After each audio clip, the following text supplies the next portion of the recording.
எனது அருமை தமிழக வெற்றி கழக தோழர்களே, நான் மாநாட்டில் ஒரு விஷயத்தை ரொம்ப வலியுறுத்தி சொன்னேன். அதே தான் இங்க நான் திரும்பவும் ரிப்பீட் பண்றேன். இந்த மண் பிளவுவாத சக்திகளுக்கு எதிரான மண், சகோதரத்துவ மண், சமய நல்லிணக்கத்தை பேணும் சமூக நீதிக்கான மண். இதை நம்ம பாதுகாத்தே தீரணும். உங்க எல்லாரையும் வேண்டி வேண்டி கேட்டுக்கிறேன். தமிழ்நாட்டிலிருந்து பல பகுதிகளிலிருந்து வர செய்திகள்லாம் கேட்கும் போது மன உளைச்சலையும் மன வேதனையும் தரதாகவே இருக்கு. சட்டம் ஒழுங்குன்னு ஒன்று இருக்கிறதாவே தெரியல. அதுக்கெல்லாம் இந்த கரப்ஷன் கபடதாரிகள் கவர்மெண்ட் தான் காரணம். இந்த நிலைமை மாறணும். அதுக்கு இருக்கிற ஒரே வழி, இங்க உண்மையான மக்களாட்சி மலரணும். அது வரணும்னா இவங்களை மாத்தணும்.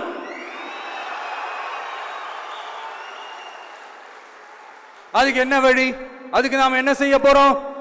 நம்மளுடைய தோழர்கள் டெய்லி மக்களை போய் பாருங்க, அவங்களோட பேசுங்க, ஒவ்வொரு தெருவுக்கும் போங்க, ஒவ்வொரு வீட்டுக்கும் போங்க, அவங்களோட பிரச்சனைகள் என்னன்னு கேளுங்க, அதை தீர்க்கிறதுக்கு என்னன்னு வழி யோசிங்க. அப்பதான் அவங்களுக்கு நம்ம மேல ஒரு நம்பிக்கை வரும். அப்படி ஒரு ஆழமான நம்பிக்கையை விதைச்சிட்டு அதுக்கப்புறமா நிமிந்து பாருங்க. ஒவ்வொரு வீட்டோட உச்சிலையும் தமிழக வெற்றி கழகத்தோட இரட்டை போர் யானை வாகை மலர் கொடி தானா பறக்கும், தானா பறக்கும்.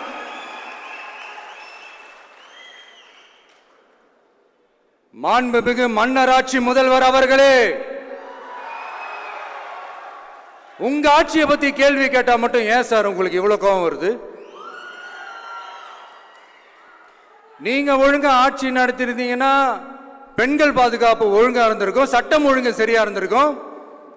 பச்சை பிள்ளைங்க, படிக்கிற பிள்ளைங்க, சின்ன பொண்ணுங்க, வீட்டில் இருக்கிற பொண்ணுங்க, வேலைக்கு போற பொண்ணுங்கன்னு இவங்க எல்லாருக்கும் நடக்கிற கொடுமைகளை சொல்ல முடியல சார்.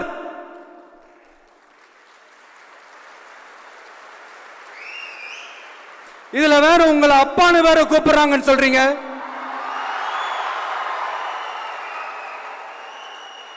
தினம் தினம் உங்களுடைய இந்த கொடுமைகளை அனுபவிச்சுட்டு இருக்கிற என்னுடைய சகோதரிகளான தமிழ்நாட்டு பெண்கள் தான் உங்களுடைய அரசியலுக்கே ஒரு முடிவு கட்ட போறாங்க, உங்களுடைய ஆட்சிக்கே ஒரு முடிவு கட்ட போறாங்க, உங்களுடைய இந்த அரசியல் வாழ்க்கைக்கே ஒரு முடிவு கட்ட போறாங்க.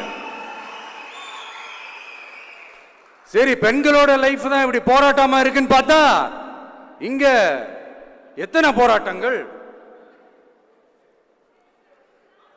பரந்தூர் போராட்டம், அரசு ஊழியர்கள் ஆசிரியர்கள் போராட்டம், போதைப் பொருள் எதிர்ப்பு போராட்டம், வரி உயர்வு போராட்டம், மீனவர்கள் போராட்டம், போக்குவரத்து ஊழியர்கள் போராட்டம், சாதிவாரி கணக்கெடுப்பு போராட்டம், சாம்சங் தொழிலாளர்கள், டங்ஸ்டன், விவசாயிகள் போராட்டம், மின்கட்டண உயர்வு எதிர்ப்பு போராட்டம், இஸ்லாமிய அமைப்புகள், செவிலியர்கள், மருத்துவர்கள், இந்த மாதிரி போராட்டங்கள். இதெல்லாம் சும்மா சாம்பிள் தான். இது இன்னும் சொல்லிட்டே போலாம், இந்த நாள் பத்தாது. ஆனா இந்த எல்லா போராட்டங்களுக்கும் தமிழக வெற்றி கழகம் கூட நிற்கும்.